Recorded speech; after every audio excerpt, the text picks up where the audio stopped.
Fight on, family. Preston's Paradise here. New segment on the channel today. Scorching hot takes. What is your hottest of hot take about USC football heading into this next upcoming season? You know, I got a couple hot takes myself, so I combined a couple of mine. Took a couple of your guys. I put a note out a couple weeks ago asking, you know, what are your hottest takes about this team and about this program?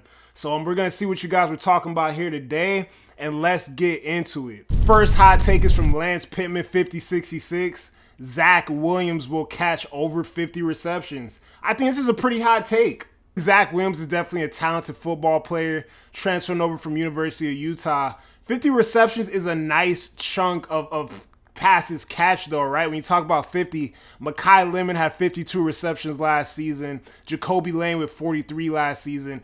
If this is an offense that I've, predicted, I've leaned into at this point, like I'm backing the fact that we're going to run the ball a lot more, play a lot more complementary football. If running the ball is helping the offense and we are able to run the ball, I believe we will run it until we can't run it anymore. Obviously, we will take advantage of things downfield, things opening up, safeties playing a little bit further up and whatnot. But 50 receptions, man, is it possible? Yes. Do I see it happening? Not likely. I don't think it's likely that it happens, but he could get anywhere between that 30, 35, 40 range. Who knows, man? If he's really, climbing that depth chart and he's able to get in there and get some balls and, find some opportunities, Zach Williams can certainly reach that 50 reception mark. But this is the first hot take. Second hot take from Justice Bourne 504. Alani Noah will be first team all-conference and second team all-American. And I love this one, man, because we need it so badly, right? If Alani Noah's progression has taken off to the point where he's on pace to be an all-conference player this upcoming season and a second-team All-American this upcoming season. I just say first-team All-American because All-American is All-American at the end of the day. That would be game-changing, man, for this offensive line, game-changing for this offense. To have a guy in the trenches on the offensive side that is going to win his battle week in and week out with interior defensive linemen and show that consistency, It would be special, right? A lot of questions going on with the offensive line right now. Got the Wingfield situation. Just a lot of young players, right? Tobias Raymond in the cut. Justin Taunu in the cut. Obviously, these are tackles. These are guys in Tobias Raymond that played a smidgen at the guard position. But just a few questions about the offensive line as it's always been, these last 3-4 years that Lincoln has been here. Besides like the first year where you had a lot of veterans on that side. But this would be huge. Alani Noah for All-American, man. I'm behind it. Third hot take, Cam Fountain and Anthony Lucas will both have double-digit sacks. There's not anything I'd rather have more on the defensive side of the ball this upcoming season, man. Sure, the past is the past. We had some talent on the defensive front in the past. But when you talk about this upcoming season, man, there is zero excuses on how we cannot have at least one guy get 10 sacks, get double-digit sacks. And, I have a hot take at the end of this video about, SC possibly being the team in the conference with the most sacks. Like, the talent, the depth, the athleticism, the experience, the tutelage, man. Cam Fountain was talking today, just talking about how Keyshawn Silver is teaching him all these new pass rushing moves and these new abilities that are helping him improve as an edge. This would not surprise me. I could see it happening. It is a hot take, right? Because we struggled getting to the quarterback so badly last season. But I don't think you're that far off with this one, man. Fourth hot take from my guy, Anthony James G. DJ Harvey will be a top 3 graded corner in the Big Ten, right? Now, DJ Harvey obviously making that transition out of San Jose State, get into a bigger conference, what I believe is the most premier conference in all of college football right now. Sure, this is a hot take. You got a player transitioning to an entire new level of football, but there is some familiarity there, right? A cousin, Kamari Ramsey on the team, a guy surrounded by a lot of talent this year. Stuff like this, being graded one of the top corners in the league at season's end next year. it has to do with so much, right? How good is the as a defensive line? Are they getting to the quarterback? Is the opposing team's quarterback under pressure? Is he going to be forced to throw the ball? Are we going to be playing with the lead so they have to throw the ball so you can make plays on the ball as a corner? How often are you going to be tested as a corner, right?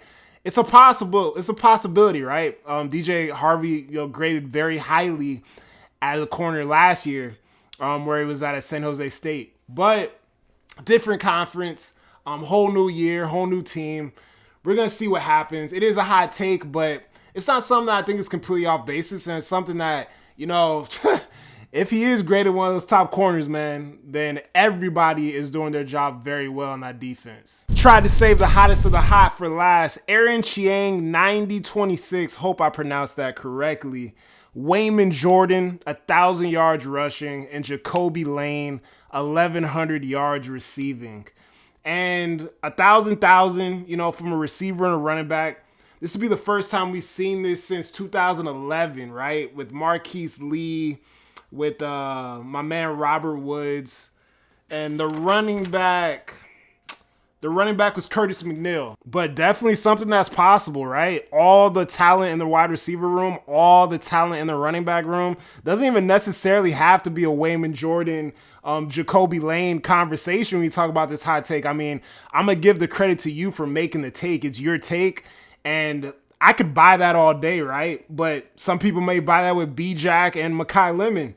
Some people may buy that with Mekhi Lemon and Eli Sanders or something like that. So, you never really know. But I like this take a lot, man. It would definitely mean that the offense is humming, getting whatever they want to get at whatever time they want to get it, and could bode well for, how elite and how good this team may be at the end of next season. Next up, I got my guy Raul Flores from Light the Torch podcast. Go be sure to check those guys out. Gang of good fellas over there. Been on that show multiple times. Always have fun. Mayava will finish in the top 5 for the Heisman.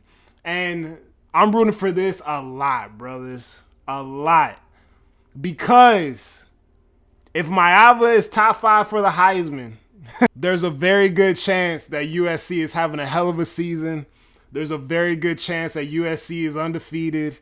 And there's a very good chance that USC is a playoff-bound team if Jada Mayava is, in that Heisman race, right?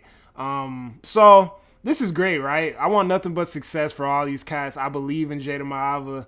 Y'all should know where I stand as far as Jada Mayava at this point. I think he's a guy. I think he's going to improve, and we about to see if he improved or not. I could be wrong. I could be right. We're going to have to wait and see. Hopefully I'm correct. Hopefully Jaden has an excellent year, takes care of the ball, and ends up being a Heisman Trophy favorite, or even maybe winning the Heisman, man. That would be legendary. And lastly, from Ian Yashar, USC goes undefeated. The hottest of hot, right? Everybody wants this as a USC fan, for us to go 12-0 in the regular season. I don't know if you mean the entire year. I'm assuming you mean a regular season. Now, I'm not too far off from this, right? This is a team I predicted to be 10-2. Predictions are trickling out. It's a lot of 9-3s, some 8-4s, some 10-2s. I see some trolls going 3-9s, 4-8s. But I predict this team to be a 10-2 team. If they are 12-0, then they are ahead of the curve that I've got them on, and an even better team than I thought they would be. And that'd be fantastic because that's shortening that window for a national championship. That's, elevating beyond, the front and second lines and really developing the players that we have and are practicing against on a weekly basis, getting the strength and conditioning right, get the mental right of everybody, and you're really building a team and a culture in LA, right? I think that's what that would really mean if this team pops out and goes undefeated this year, that we're a little ahead of schedule and not kind of just meddling in the middle or regressing, which is what we've seen in certain numerical factors the last few years. But yeah, man, that we'll see. Definitely a hot take, but I hope you're right. Now I'm going to get into a couple of my hot takes. We're going to end the video, but two hot takes from me to end it off here today, man. A couple hot takes from me. I think USC has a chance, and I think USC does get the most sacks in the entire Big Ten Conference coming up this season, man. Too much depth, too much athleticism. I think, iron is truly sharpening iron right now in practice. The development, the coaching, I think everything aligns. And I think USC pops out in 2025 regular season, totals the most sacks in the Big Ten Conference. That's my first hot take. Second hot take, I think this is the most successful year for coaching that Lincoln Riley is gonna have, right? I think Lincoln Riley is really gonna show out this upcoming season. And I think about Saban, right? Think about Nick Saban at Michigan State. Kind of up and down, figured things out. Went 9-3 that year. I believe it was 99.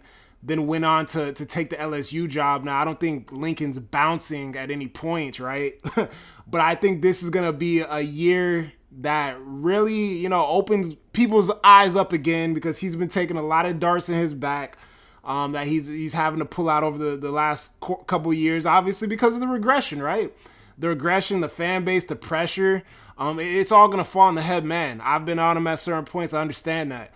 But I think this is going to be his most successful year as a head ball coach. People are really going to sit back and really say, you know what, this guy can coach football.